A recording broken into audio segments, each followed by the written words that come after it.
But wait, there's more.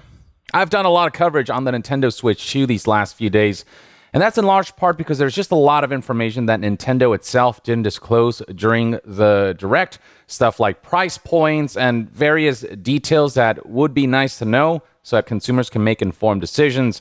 The fact that games might be priced at $80 moving forward, accessories like controllers and whatnot being more expensive than last generation, upgrade packs for Nintendo Switch 2 edition games. They are free if you have the Switch Online subscription, but otherwise you will have to pay for Nintendo Switch 2 edition games, though there are select games that will offer free updates to improve performance when you play it on Switch 2.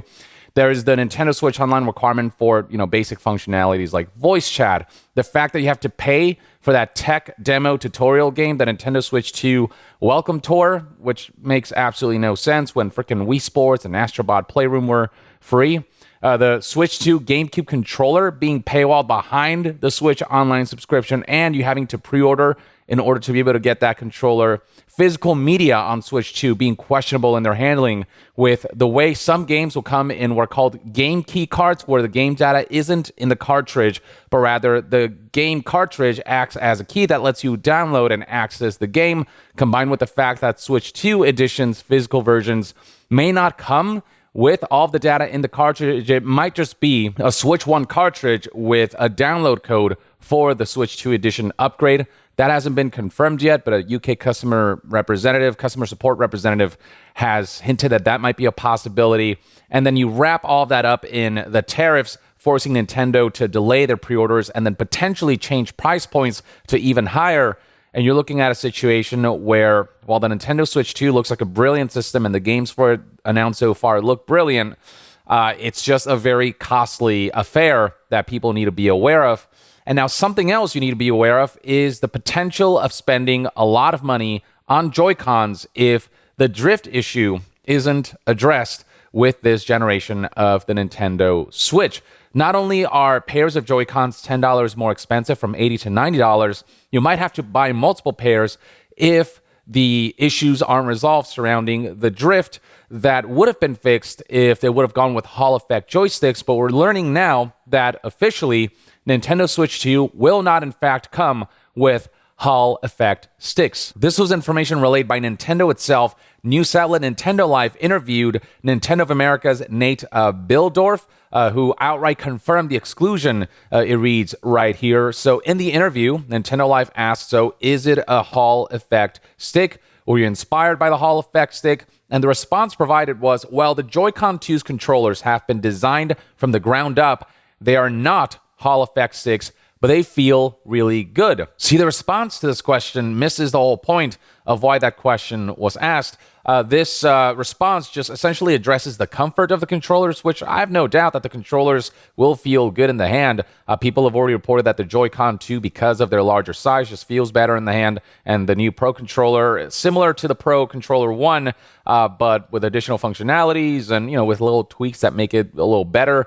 He continues by saying, so I like both, but that Pro Controller, for some reason, the first time I grabbed it, I was like, this feels like a GameCube controller. I was a GameCube guy. Something about it felt so familiar, but the stick on that especially. I tried to spend a lot of time making sure that it was quiet.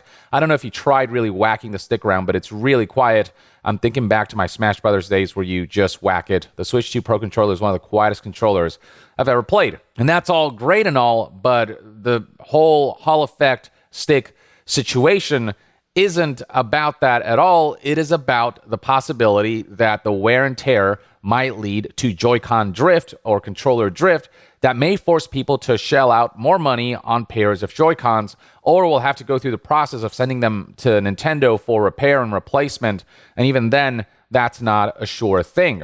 This is a situation that's been going on since, basically Switch's inception. Right here we have an article from news outlet IGN, published in 2020, May of 2020, talking about how 3 years later, Joy-Con drift is still a huge problem. That proved to be a disastrous situation for Nintendo. Eventually, Nintendo had to create a system that allowed people to send in their Joy-Cons with drift issues, and they made it free. They made it so that regardless of warranty status, you can send your Joy-Cons in, and if they need repair, they will do so for free. And if they cannot be repaired, they would essentially send you a brand new pair of Joy-Cons. And so they had to make sure this was in place as to not get sued, and there were plenty of lawsuits that kind of came their way. Once this issue peaked to the point where the backlash got very intense, Nintendo's president had to formally apologize for the Joy-Con drift, but that didn't mitigate the fact that people still were experiencing the issues and were spending a lot of money getting new pairs of Joy-Cons, and it's something that we don't want to see repeated in the Nintendo Switch 2. It's why throughout the lifespan of Nintendo Switch, we saw so many headlines that related to Nintendo potentially facing legal troubles or potentially being pursued legally. And so right here, for example, is an article from January of 2021 where IGN detailed numerous class action lawsuits happening in Illinois, California, 2 in Washington. And then beyond that, outside of the US, you've got French consumer organizations going after them. You've got investigations being conducted by 9 organizations based in Netherlands, Belgium, France, Greece, Norway, Italy, Portugal, Slovenia, and Slovakia. And it wasn't just big organizations. There were instances where single customers, like this single customer in the UK, took Nintendo to court and won back the cost of their defective Joy-Cons and their legal fees. So there's precedent for legal victories against Nintendo for Joy-Con issues. And then right here we have another article from IGN detailing more lawsuits. This is an article that was published a year later in 2021, and we've got details about all of the cases that are ongoing or were ongoing at the time. And scrolling down, you've got, French consumer advocacy organizations like UFCK Choisir, I butcher that pronunciation, going after Nintendo, issuing formal complaints to public prosecutors in the French commune Nanterre.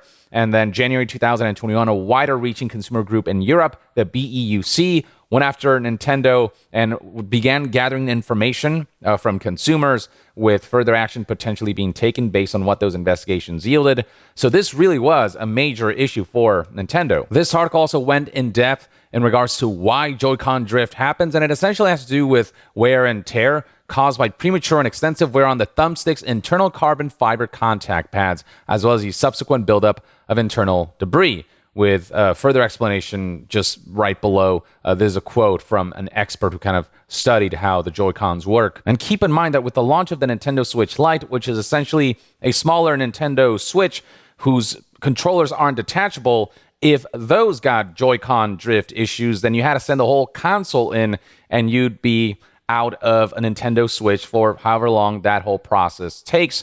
And so this really was a kind of a pain in the ass for customers, and it cost customers a lot of money. Nintendo did eventually imply that they've released new versions of Joy-Cons that have mitigated the issue, kind of coinciding with the launch of the Switch OLED. And at one point in an interview, Toru Yamashita, Deputy General Manager of Nintendo's Technology Development Department, sort of compared the whole Joy-Con drift situation to car tires wearing out. He didn't directly mention Joy-Con drift, but it's clearly what he was referring to here, stating that the analog stick at first release cleared the Nintendo reliability test using the method of rotating the stick while continually applying a lot of load to it with the same criteria as the Wii U gamepad's analog stick. As we have always been trying to improve it as well, we have investigated the Joy-Con controllers used by customers and repeatedly improved the wear resistance and durability, trying to imply that Joy-Con drift should be less of an issue with Switch OLED and the new Joy-Cons, but we still saw Joy-Con drift happen even following the Switch OLED's release, even following the new Joy-Cons release. He continues, car tires wear out as the car moves, as they are in constant friction with the ground to rotate. So with that premise, we asked ourselves how we can improve durability. And not only that, but how can both operability and durability coexist? It's something we're continuously tackling. Yeah, except car tires last way longer than the Nintendo Switch Joy-Cons, as the average use of Joy-Cons is not particularly long. I mean, usually like a year later, you might get Joy-Con drift, which is, it's like signing up for an annual subscription to have access to controllers to be able to properly play your games on the Nintendo Switch. And you can see just how far-reaching the Joy-Con drift issues were when you check out the following website, which.co.uk, which conducted a research that indicated that roughly 40% of Nintendo Switch owners have suffered persistent Joy-Con drift problems. And then furthermore, scrolling down here, you'll find that half of the owners told us they didn't contact Nintendo for help for whatever reason and instead shelled out for new Joy-Con controllers to fix the issue. And that's because going through Nintendo customer service to get the Joy-Cons fixed, having to send those in and whatnot, it's just a pain in the ass of a process that can take weeks. And so just the easier solution is just to shell out that extra money. And that's a big part of why this is all such an issue, because the process of repairing Joy-Cons that suffer from Joy-Con drift is so insufferable that people are more incentivized to shell out more money for new Joy-Cons instead. Furthermore, this research continues. Of those that did contact Nintendo for a fix, 1 in 5 did not receive a free pair or replacement set of Joy-Con. So there is a chance that for whatever reason, Nintendo will deny this kind of grace that they give customers who experience Joy-Con issues, Joy-Con drift, of like it being free repairs, and if it doesn't get repaired or can't be repaired, then them getting a free pair of Joy-Cons, that can be hit or miss. And to highlight how frequent these Joy-Con drift issues can happen, well over half, 57% of the customers that wish.co.uk spoke to who've owned Switches and have dealt with Joy-Con drift issues said that the drift problems occurred in the first year of owning the game console. That is not a reasonable amount of time for a product that costs $80 to wear down to the point where it's basically useless. And then scrolling down, it was further highlighted that beyond the fact that roughly 20%, 19% of those who contacted Nintendo didn't receive a free replacement or repair at all, there was also a crowd that had to pay for postage costs. So ultimately, even though the repairs were free, they still had to shell out some kind of money to be able to get this process done. So this was all just really fucked up. And this is something that cannot be repeated with Switch 2. And look, we don't know that Switch 2's Joy-Con drift issues will be as bad as Switch 1. We don't know if Nintendo has made improvements or not to mitigate that problem. Nothing is confirmed, and no doubt that we'll find out over the course of a long period of time whether these drift issues persist or are as bad as they were in the Switch 1 era. But the fact that that topic hasn't come up at all, the fact that Nintendo hasn't come out and directly addressed Joy-Con drift issues and how they mitigated that, the fact that there is no semblance of Nintendo seemingly wanting to be transparent about that aspect just makes me suspicious that maybe they weren't able to make a lot of headway in improving the Joy-Con's drifts. The fact that when asked about whether these were Hall effect sticks, the answer provided was more concerned with the comfort of the controllers rather than the potential technical improvements in mitigating the issues. It just feels like Nintendo's trying to avoid the topic of Joy-Con drift as much as possible. And the fact that they didn't go for Hall effect sticks for whatever reason, maybe it was like, cost-cutting measures, whatever it is, means that the possibility is there that Joy-Con drift may return in full force. As per Nintendo's website, we're looking at $90 for a pair of Joy-Cons. Now, they did say in the interview that the Joy-Con 2's controllers were designed from the ground up, and given how much of a pain in the ass the Joy-Con drift issues proved to be, maybe in that creating the design of the Joy-Con 2 controllers from the ground up, they somehow did manage to address this issue. Maybe this is something that will not crop up to the degree that it did on the Switch 1, and that's really what we're hoping for. And if that is indeed the case, then it is paramount for Nintendo to come out, get ahead of the story, and reassure people that Joy-Con drift has been addressed, has been looked into, has been mitigated on some level, and kind of explain how they went about that so that people know that it's not them just talking the talk, but also walking the walk. But as I said, time will tell. In the meantime, though, let me know in the comments below what your thoughts and opinions are on the Nintendo Switch 2's Joy-Cons not having Hall effect sticks. And do you think that Nintendo did make strides in kind of mitigating the Joy-Con drift issue? Or do you expect, based on the fact that the topic hasn't been addressed directly by Nintendo, that this is something that we can expect to be a major issue like it was with the Switch 1? Share your thoughts in the comments below, and to be further updated on all things gaming news, reviews, and discussions, stay tuned right here on Yong Yeah. I'll see you guys next time. Yong out.